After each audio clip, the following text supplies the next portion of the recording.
आकाशवाणी मुंबई सादर करीत आहोत स्मृतिवर्धन अलकनंदा पाध्ये यांच्या नेहा खरे यांनी घेतलेल्या मुलाखतीचा भाग 3. श्रोतेहो नमस्कार. विसरशील खास मला असं न होता, शब्द शब्द जपून ठेव आणि ते प्रत्यक्षात करून पहा, अशा प्रकारच्या काही युक्त्या आपल्याला सांगता आहेत अलकनंदा पाध्ये. अलकनंदा ते नमस्कार. नमस्कार. मागच्या भागामध्ये तुम्ही आम्हाला हातासाठीचे काही व्यायाम जे मेंदूला सुद्धा कार्यरत ठेवतील असे सांगितलेत, तर आज आम्हाला तुम्ही काय सांगणार आहात? आपण मागच्या भागात हातांचे काही काही सोपे सोपे व्यवसाय काय करता येतील त्याच्याबद्दल बोललो. तर आता मुळात काय आहे माहिती आहे का, की मेंदूला आपल्या संवेदना जी आहे ती आपल्या पंचेंद्रियांकडून जात असते, बरोबर? म्हणजे कान, नाक, जीभ, त्वचा आणि डोळे. हां, तर ह्या सगळ्यातनं जे ज्ञान आपल्याला मिळत असतं त्या सगळ्या गोष्टी मेंदूपर्यंत पोचत असतात. मला आता इथे शेरलॉक होम्सचं आठवण झाली. बरं. हां, तर शेरलॉक होम्स हे जे आपलं डिटेक्टिव्ह पात्र आहेत ते आपल्या सहकार्यांना नेहमी म्हणायचे, don't just hear, listen it. हां, don't just see but observe it. Don't just smell but inspect. Don't just touch but feel the touch. And don't just eat but relish the taste.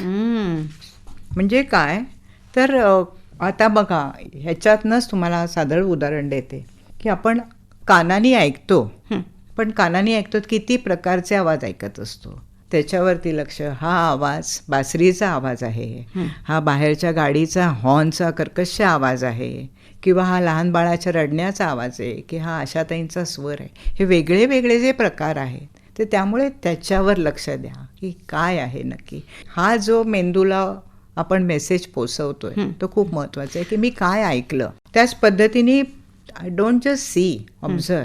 तर काही जी वस्तू आहे, वस्तूसुद्धा किती अनेक प्रकारच्या, की साधं आंब्याचं उदाहरण आता जर तुम्ही दिलं तर आधी कैरी, मग तयार आंबा, त्याचे बदललेले रंग, हे जे तुम्हाला अनेक गोष्टी प्रत्येक दिसत आहेत, किंवा स्मेल, वासाचे किती प्रकार आहेत आपल्याकडे, की वेगवेगळ्या प्रकारचे, उदबत्तीचा वास असेल, खाण्याचे पदार्थाचा वास वेगळा, दुर्गंधी वेगळी, वेगळे वेगळे असे जे अनेक प्रकार जे आहेत, ह्या सगळ्यासाठी तुमची पंचेंद्रिय तुम्ही सतत सजग ठेवा. हो, म्हणजे कुठचीही गोष्ट करताना जाणीवपूर्वक करा. अगदी बरोबर. म्हणजे नुसतं तोंडात टाकलंय, काय टाकलंय, तर आपण त्याची चव घेतो की नाही, हे अमुक आहे, हे खूप छान आहे, चकली कुरकुरीत आहे, चिवट आहे, की नुसती कडक आहे, ह्यातला फरक आहे. कुरकुरीत, चुरचुरीत, कडक, हा जो फरक आहे तर ते आपण नेहमी सजग ठेवायचं.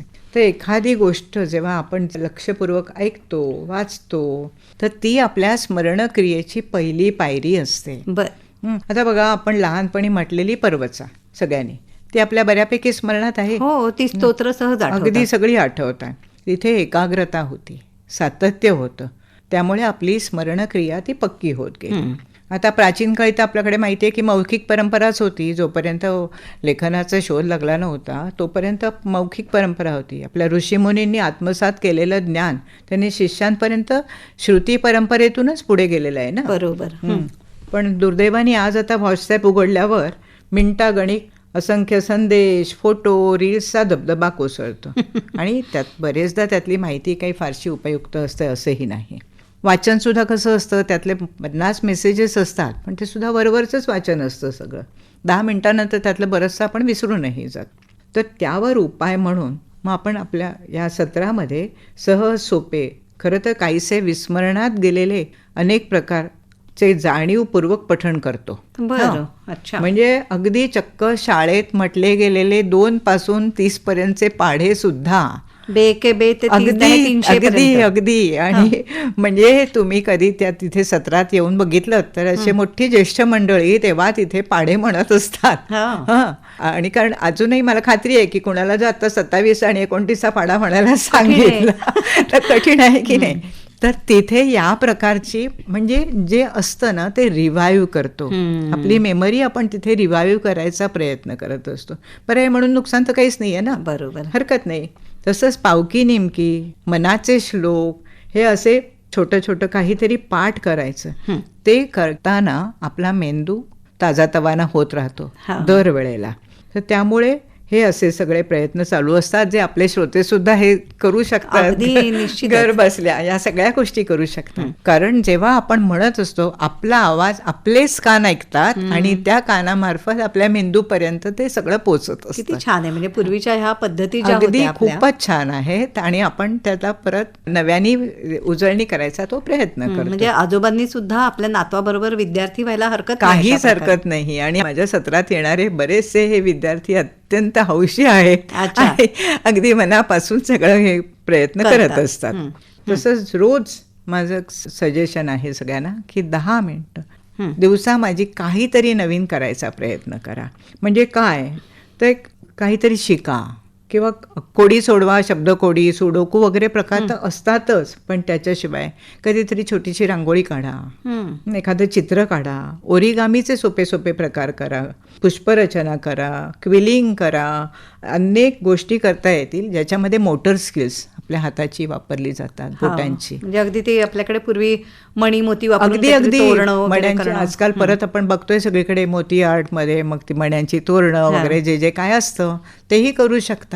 काहीतरी रोज दिसामाजी करत राहायचं. बर. तसं तुम्हाला एक लिहिण्याच्यावरनं सांगायचं एक आणखीन वेगळं की जसं मी म्हटलं की डाव्या हाताने लिहायचा प्रयत्न करा, तर फक्त डावा हाताने लिहिणं आहेच. त्याच्याबरोबर तुम्हाला आणखीन एक काय करता येईल, मिरर इमेज. म्हणजे आरशात जी तुम्हाला दिसतंय की आता आपण जसा असा काढतोय तो आरशात कसा दिसेल, तर ती इमेज काढायचा प्रयत्न करा. वेगळ्या वेगळ्या प्रकाराने आपल्याच डोक्याला आपण सतत काहीतरी वेगळी चालना द्यायची आहे. किंवा एकाच वेळेला दोन्ही हातामध्ये पेन धरायचं आणि एका बिंदूपासून, म्हणजे पूर्वी आपण फ्री हँड जे करत होतो ना, त्या पद्धतीने तुम्हाला काही चित्र काढता येतात का, काही जे करता येईल ते करून बघा. मुक्त हस्तचित्र फ्री हँड कसंही करा. अगदी सिमेट्री नाही येणार कदाचित, काही हरकत नाही, पण जेव्हा तुम्ही हे 2 हातांनी कामं करताय तेव्हा तुमचा मेंदू अत्यंत सजग राहून अटेंटिव्ह असतो. आणि तेच आपल्याला हवं आहे, कळलं का? त्यामुळे हे मिरर इमेजचे प्रकार म्हणा. उलट्या बाजूनी, म्हणजे हा सुद्धा एक प्रयोग मी आमच्या इथे केलेला आहे की पेपर उलटा ठेवायचा आणि उलट्या बाजूनी वाचायचं. अच्छा. तोही एक प्रकार. हे सगळे तुम्हाला कितीही तुमची कल्पना जेवढी ताणता येईल तेवढी, पण हेतू फक्त एकच असेल की या दृष्टीने आपल्या मेंदूला आपल्याला सतत सजग ठेवायचं. तर हे त्या लिहिण्याबद्दल जे सांगितलं, तसंच कुणाला समजा यातलं नाही, काहीतरी 4 ओळी सुचली ती लिहा, 2 ओळी काहीतरी लिहा. सृजनात्मक आहे हे. सृजनात्मक म्हणजे अख्खं जे आहे की तुम्ही पुष्परचना करा, चित्र काढा, काहीतरी. आजकाल तुम्हाला यूट्यूबवरती मंडाला आणि वाली आणि ह्या सगळ्या गोष्टी शिकायला मिळतात, अगदी आरामात घर बसल्या शिकायला मिळतात. तेही करून बघा. एक वही करा त्याच्यासाठी. 4 ओळी लिहिणार असाल तर त्याची करा. काय अनुभव बघितला तो लिहून काढा. फिरायला जात असाल तर ते आज या रस्त्याने जाईन, उद्या त्या रस्त्याने जाईन, वेगवेगळ्या वाटाने. ते मी रस्त्यातनं जाताना बिल्डिंगच्या पाट्या, दुकानांच्या पाट्या त्या वाचायच्या. मग घरी येऊन आठवायचं की कुठल्या कुठल्या पाट्या होत्या. ते मेंदूला आठवून बघायचं की पहिलं दुकान कुठलं होतं, दुसरं दुकान कुठलं होतं, हे आठवत अशा पद्धतीने सुद्धा तुम्ही अनेक गोष्टी, झाडं दिसली तर हे झाड कुठलं आहे त्याची माहिती काढायचा प्रयत्न करा. अशा अनेक गोष्टींचं निरीक्षण तुम्हाला करता येईल की जे मगाशी मी म्हटलं की डोंट जस्ट लुक, ऑब्झर्व.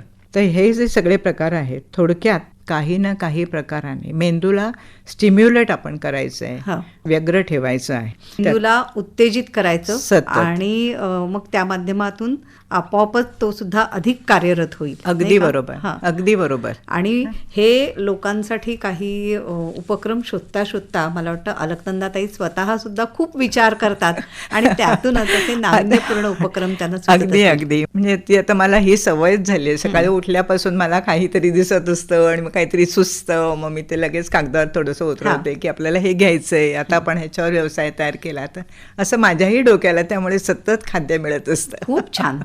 श्रोते हो, अलकनंदा पाध्ये पुढच्या भागातही आपल्या सोबत असतील आणि आणखी काही नवीन ॲक्टिव्हिटीज आपल्या मेंदूला चालना देणाऱ्या आपण त्यांच्याकडून जाणून घेऊया. आज इथेच थांबूया. नमस्कार. श्रोते हो, स्मृतिवर्धन अलकनंदा पाध्ये यांच्या नेहा खरे यांनी घेतलेल्या मुलाखतीचा भाग 3 आत्ताच आपण ऐकला. ही आकाशवाणी मुंबई केंद्राची निर्मिती होती.